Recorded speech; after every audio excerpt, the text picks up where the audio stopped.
திருக்குறள் கதைகள் கதையன் 409 மாற்று ஏற்பாடு. உன் அப்பா இந்த ஊருக்கு ஒரு நல்லது செய்யணுங்கிறதுக்காக இந்த சின்ன ஊரில் இப்படி ஒரு தொழிற்சாலையை ஆரம்பித்தார். நீ அதை மூட பார்க்குறியே என்றார் சிவசாமி. ஊரில் செல்வாக்குள்ளவர் என்பதால் அவரை கலந்து ஆலோசிக்காமல் ஊரில் யாரும் எதுவும் செய்வதில்லை. என் அப்பா பாலிடெக்னிக்கில் படித்தார். அவருக்கு இன்ஜினியரிங்கில் ஆர்வம் இருந்தது. அதனால் தான் சொத்தை எல்லாம் விற்று இந்த ஸ்டீல் ரோலிங் மில்லை ஆரம்பித்தார். அது ஓரளவுக்கு வளர்ந்து இன்றைக்கி 30 பேர் வேலை செய்கிறாங்க. ஓரளவுக்கு வருமானம் வருது தான். ஆனால் நான் படிக்கலை. எனக்கு இந்த தொழிற்சாலை விஷயம் எதுவும் புரியறதில்ல. மேனேஜரை நம்பி நான் எல்லாம் செய்ய வேண்டியிருக்கு. அவர் சொல்கிறது சரியாக தப்பான்னு கூட எனக்கு புரியறதில்ல. இந்த கணக்கு வழக்கம் எனக்கு புரியல. ஒரு மாதம் நிறைய பணம் வருது, ஒரு மாதம் குறைச்சலாக வருது. கேட்டால் மார்க்கெட்டில் இரும்பு வரை குறைஞ்சிச்சுங்கிறாங்க, இல்லைன்னா கலெக்ஷன் குறைச்சுங்கிறாங்க. என்னை ஏமாத்துறாங்களான்னு கூட என்னால் கண்டுபிடிக்க முடியல. மிஷினெல்லாம் பழசாகிடுது. ஆனால் ஜெர்மன் மிஷின்கிறதால அதையெல்லாம் ஓரளவுக்கு நல்ல வழிக்கு வாங்கிக்கிறேன்னு ஒருத்தர் சொல்லியிருக்காரு. நான் தொடர்ந்து ஓட்டினா 2-3 வருஷத்தில் புது மிஷின் வாங்க வேண்டியிருக்கலாம். அதிலெல்லாம் நான் முதலீடு செய்ய விரும்பலை. மிஷின் அவர்கிட்ட விற்றுட்டு நிலத்தையும் விற்றா 25 லட்சம் ரூபாய் வரும். பணத்தை பேங்கில் போட்டுட்டு மாதம் மாதம் வட்டியை வாங்கிக்கிட்டு வீட்டில் உட்காந்துருக்கலாம் என்றான் குமார். தொழிற்சாலை நடத்தினா அதோட அதிக வருமானம் இல்லைப்பா. அதான் சொன்னேனே, என்னால் அதையெல்லாம் பார்த்துக்க முடியாது. எனக்கு வீடு இருக்குது, நிலம் இருக்குது. பேங்கில் வர வட்டி எனக்கு போதும். 30 பேர் வேலை செய்கிறாங்களே, அவங்க கடி, அதுக்கு நான் என்ன செய்ய முடியும் என்றான் குமார். குமாரின் தொழிற்சாலையில் வேலை செய்யும் கோவிந்தன் சிவசாமியை சந்தித்து, என்னங்க குமார் இப்படி பண்ணுறீங்கிறாரு என்றான். நான் சொல்லி பார்த்துட்டேன், கேட்கலை. என்ன செய்ய முடியும்? உன் பையன் படிச்சுட்டு சென்னையில் வேலை செய்கிறானே, நீ அவளே போயிருந்துக்க வேண்டிதான் என்றார் சிவசாமி. அப்படி இல்லைங்க, மற்றவங்களும் பாதிக்கப்படுறாங்களே.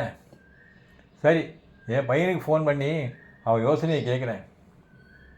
அடுத்த நாளே கோவிந்தனின் மகன் கார்த்திக் சென்னையிலிருந்து கிளம்பி வந்து விட்டான். அடுத்த சில நாட்களில் ஊரில் பலரிடமும் கார்த்திக் பேசினான். 3 நாட்களுக்கு பிறகு சிவசாமியுடன் சென்று குமாரை சந்தித்தான் கார்த்திக்.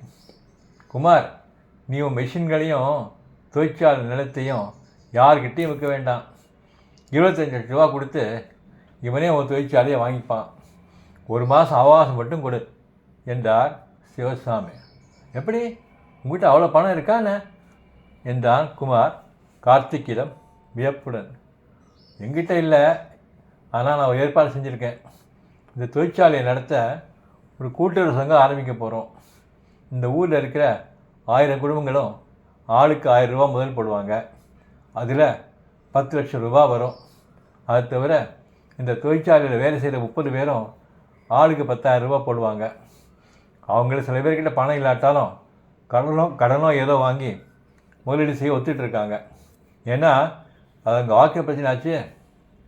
அதில் 3 லட்சம் ரூபா வரும். மீதி 12 லட்சம் ரூபாயை நான் முதலீடு செய்ய போகிறேன் என்றார் கார்த்திக். நீ வேலைக்கு 1 வருஷம்தான் ஆகியிருக்கும், உங்கள்கிட்ட அவ்வளோ பணம் இருக்கா என்றார் குமார்.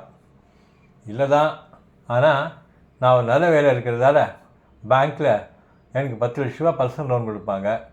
கொஞ்சம் கஷ்டப்பட்டு தான் அடைக்கணும், சமாளிக்க முடியும்னு நினைக்கிறேன். இன்னும் 2 லட்ச ரூபா குறையுது, அது ஐயாவே முதலீடு செய்கிறேன்னு சொல்லியிருக்காரு என்று சொல்லி சிவசாமியை பார்த்தான் கார்த்திக். ஆமாம் குமார், இவன் பரம்பரையில் இதுவரை யாரும் படித்ததில்லை. படித்த முதல் ஆள் இவன் தான். இவனை அப்பா படிக்க வச்சது வீண் போகலை என்றார் சிவசாமி. அவர் குமாரை பார்த்த பார்வையில், ஆனால் படித்த பரம்பரையில் வந்த நீ படிக்காததால் இப்படி ஒரு முடிவு எடுத்திருக்க பாரு என்று சொல்வது போல் இருந்தது. பொருட்பால் அரசியல் இயல் அதிகாரம் 41 கல்லாமை. குறள் 409. மேற்பிறந்தார் ஆயினும் கல்லாதார், கீழ்ப்பிறந்தும் கற்றார் அனைத்திலர் பாடு. பொருள்: உயர்ந்த குடியில் பிறந்தவராக இருந்தாலும் ஒருவர் கல்லாதவராக இருந்தால் தாழ்ந்த குடியில் பிறந்திருந்தும் கல்வி கற்றவரை விட பெருமையில் குறைந்தவர்தான். நன்றி.